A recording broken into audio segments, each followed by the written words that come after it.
So I just got off work at Kroger, and in thinking, I think success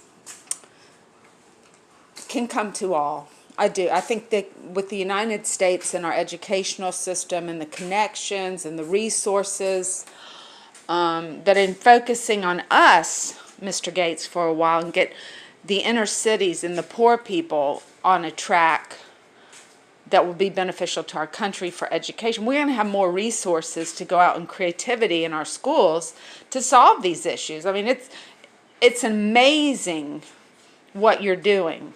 And I don't even know what you're doing, but I know when I went out to your center, I looked at everything and I said, cool, looks cool to me. But this is just an idea. My good friend Peter Cully, Daniel McNally, and other architects could do modular homes that are energy efficient with solar panels, and then you could add on a little bit, but let's focus on not the kind of car we drive or the size of our house or the specific college that you graduate from to your independence as a United States citizen. Citizenship is given to all that pass the citizen test or from prior. Well, I do think you should speak English to get a citizenship. I mean, it's okay to stay here and be with your kids and your grandkids and never learn English, but you're not a citizen until you can converse in the language that our forefathers decided to concentrate on, which was English. So I think our new generation of children, they don't see it as success to have a $450,000, 3 or 4,000 square foot house that nobody's in. I mean, you might have 2 people in that house. But I saw the sweetest little nice family I met in Santa Fe that was an example. The father worked, the mom stayed home with the 3 kids, and they had the 3 children in one bedroom. Small kitchen, little courtyard, close-knit, tight. I would say the Ingalls family kind of thing. We have so much psychosis and undetected psychological problems because of the stress and then the chemicals that what are we escaping from to have a house that large? And then you look at it and you look at Amazon and you look at the people that are doing unethically things that just cannot continue for the future of our children and chemicals, that we could develop better chemicals, better ways of living, that when you go and you purchase that grocery in a plastic that's non-toxic and biodegrades. Maybe use a type of fertilizer for the grass that grows a certain amount, because you don't want to be using gasoline until we get solar. We have to majorly, and I'm sure people are, but what I see,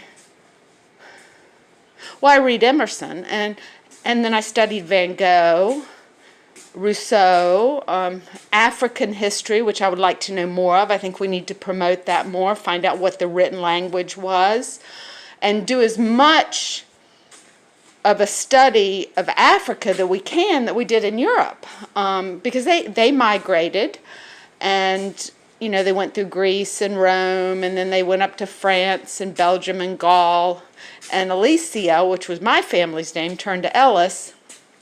But roots are important. I do know that my family was inbred. I think just like Sir Ken Robinson said, you meet someone on the street, you're like, hey, I'm not traveling anyway, so I guess you're good enough, and you're my second cousin. That was not unusual.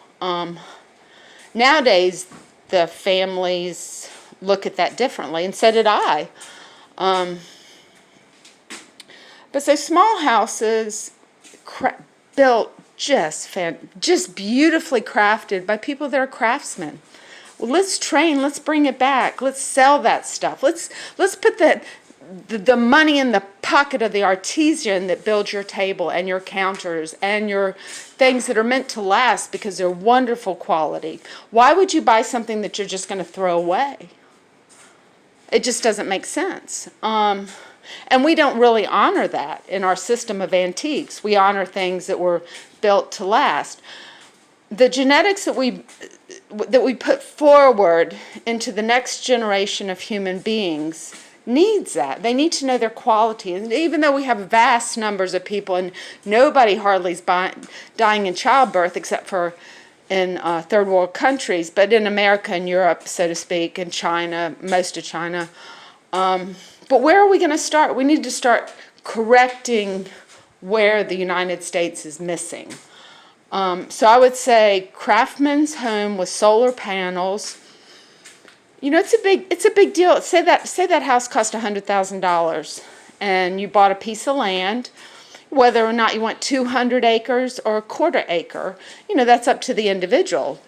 What kind of, you know, farming is important, and we need to bring that back to the people in the grocery stores. We have to bring farming back to the individual as a quality of life. And that's what it is nowadays. You go to the, you know, very expensive grocery stores where you get produce that's organic. Slowing everything down slowly. And understanding, like my granddad would say, he said, don't talk so fast. And I know what he's saying. We're in a expedited age. We're in futurism. You know, we had the train and come in, and that was a problem. And then we thought cars, there was a romantic age of the cars in the 1950s, 60s. And then they became utilitarian. You had to have one. Our whole society is built on interstates. And somehow we got to get that to the hovercraft, because we cannot keep putting asphalt down over asphalt. So I would suggest creative education in schools, the individual. No test is going to measure my child. You can't even begin to touch the soul of my children. And you're not, with your stupid grading system, you're not going to degrade them either. I mean, my daughter Hillary, she got scholarships to George Washington. So I can tell you right now, genetically, I have fantastic intelligent genes. My son didn't care for it. Does that mean because he hated your school system? That is so flawed. He was so cute. He was like rolling the pencil down his nose. In the 4th grade, he got kicked out of class for that. He dropped out. He's a musician. I have to be very delicate, because the world wants to beat you up if you can't do the SOL system. It's not a good system. It's horrid. And you're knocking out I'd say 7/10 of the students by saying they're not as good as the other ones because they're not in the gifted program. You could take your STM and stuff it up your ass, Ralph. Because you can't have a STEM without the roots. And why would you have a stem and roots with no blossom? Does that make any sense? No.